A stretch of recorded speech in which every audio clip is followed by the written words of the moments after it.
director behind those movies, Gerard Butler, has another action film out, and I think we like those, right? Yes, and he's bringing Mike Colter along. That's right, let's talk about Plane. So what's Plane about anyway? Well, it's about a guy who flies planes. That's right, Brodie Torrence is played by Gerard Butler, and he is flying to Tokyo on the last flight of the year. He is excited to be done with something that should be very easy, only 14 passengers straight to Tokyo, and then after it's done, he gets to visit his daughter in Singapore and spend New Year's together, something that they haven't been able to do in years. Well, there's a little bit of a wrinkle with the flight. There is going to be a criminal that he has to extradite who's convicted of murder. So yes, there is a possible murderer on the plane. Hey, there's officers with him though. Everything should be fine. Just sit in the back. You're good to go. Problem solved. So Torrance does his thing, gets them going, smooth sailing, until they run into some really bad weather. Weather that is so bad that it actually causes them to get struck by lightning, completely ruining all their communications and their electricity. They only have so much battery power, and it causes them to crash land in the Philippines. It's really a shocker that they survived at all. Unfortunately, the island in the Philippines that they crash on is one that is crazy. I mean, you have murderers and criminals running rampant. Just all the despots you can think of are on this island, and they, of course,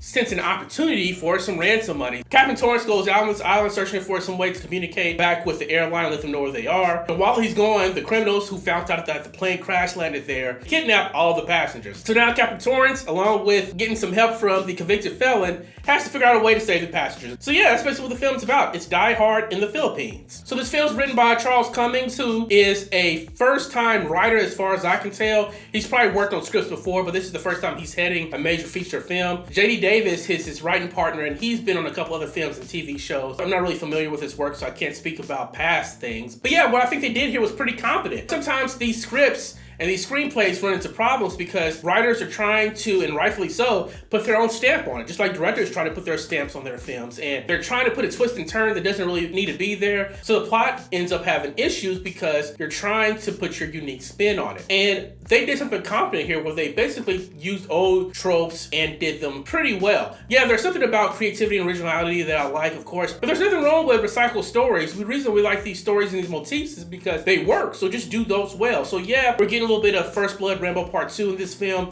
Yes, we're getting some inspiration from Die Hard and other films like that, but they do it in a way that makes sense. It makes you care about at least some of the characters, and it gives you the action that you want. Sometimes you just want an action film that's just straightforward, and that's what Plane is. The director, Jean-Francois Richet, he directed Assault on Precinct 13 years ago with Lawrence Fishburne. I thought it was a really good movie. I think Ethan Hawke was in that film too. I'm trying to remember bits and pieces of it, but you know, it's an action film, and I think that he does action very well, especially shootouts. And this film has a couple of them that are done really well. They're really exciting. I think he does good with action and with getting characters to have this frenetic emotion during these different action scenes. I think he got a lot of his cast there. In terms of directing, scripting, and dialogue, he does okay with that too. Now, there's some corny lines in here. You can credit to the director not cutting those or the writers, but there's some corny lines in there like there is in all action movies. It's not corny like, oh my goodness, that's a good one-liner. There's no one-liners in this film. It's just pieces of dialogue that are unnecessary and make the characters look a little goofy, specifically Mike Colter's character. Or it's not a line, but it's a certain direction they have when they're looking around, or the camera just seems like it's on him a little bit too long and he doesn't know what to do. I think that's something that I wish that they could have been worked out on set or in post-production, but these are all minor complaints. But yeah, let's talk about this cast. Gerard Butler, he's a veteran of these types of action films now. Some are really good. I think about Olympus Has Fallen, London Has Fallen. I think the whole Fallen franchise has some merit to it.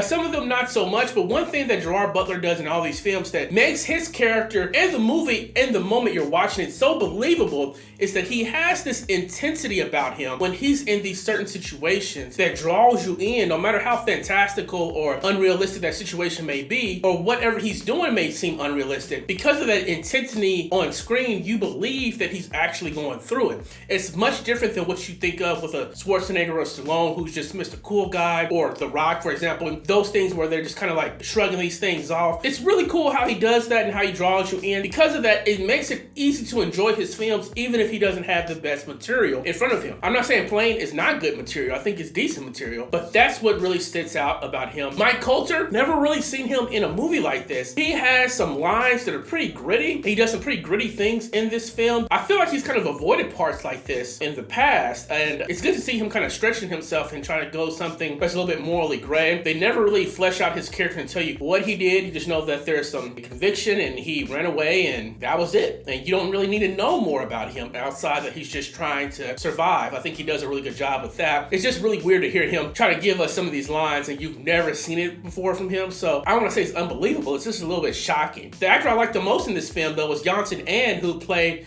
the second in command to Brodie Torrence. I haven't really seen him in much other than Mulan, the live action Mulan a few years ago. He probably has the most range of emotions and acting in this film. I mean, you get the anxiety, you get the fear, you get the dread, you get the regret of maybe never seeing his family again. You get some really good speeches from him. A lot of good coming from that performance, and kudos to him. This movie cost $50 million to make. That's nothing to blink at, but an action movie of this size, that's a pretty small budget. I think they shot in Puerto Rico. They didn't shoot somewhere in Hollywood on a lot. They shot in Puerto Rico, so being on set and seeing the different trees and the different types of settings, if you're not familiar with the Philippines, I'm sure not, you believe you're in the Philippines, but that costs money to have that whole staff there and the actors and the production team there for how many weeks it took to make this. So Jean-Francois Richet, I think he really did a good job of stretching those dollars to get the most out of this action film. What he did to get around spending so much money on special effects for this plane is that when the plane was crash landing, you didn't have a lot of things going on outside. You didn't really see the plane blowing up and all this stuff. You did get some special effects, but he really more focused on the characters inside of the plane, their dread, their fear, their panic,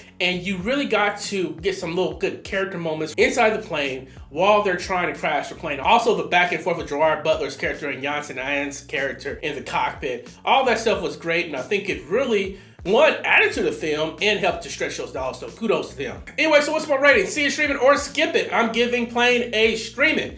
It's okay. I think that it's a good movie. I definitely had fun with it. I don't know if I'm going to remember this movie about 6 months from now, but I didn't have a problem watching it, enjoying it. I think I'll watch it again if I see it on, or parts of it, because it's an enjoyable film. One thing I like about Gerard Butler that I mentioned earlier is that he has this like old man fight that I really enjoy, because they're not trying to make him this young action star anymore. They're being very realistic with his capabilities. Yes, he's strong. Yes, he'll fight this guy off, but he looks like he's really struggling to do what he needs to do to survive here. It's little stuff like that that makes the film set apart enough that if you see it on the streamers, then you're going to enjoy yourself. But hey, what do I know? I'm just a guy that loves movies. So if you do plan to see Plane in the theaters, again, be my guest. There's not much out right now. I think it's probably one of the better movies that's out in the theaters right now. If you want a theater experience in the middle of January, hey, check it out. But if you do, you have the promise to come back and tell me what you think about it. Thank you so much for joining me. But if you haven't subscribed yet, please subscribe. I'll see you at the theaters next week.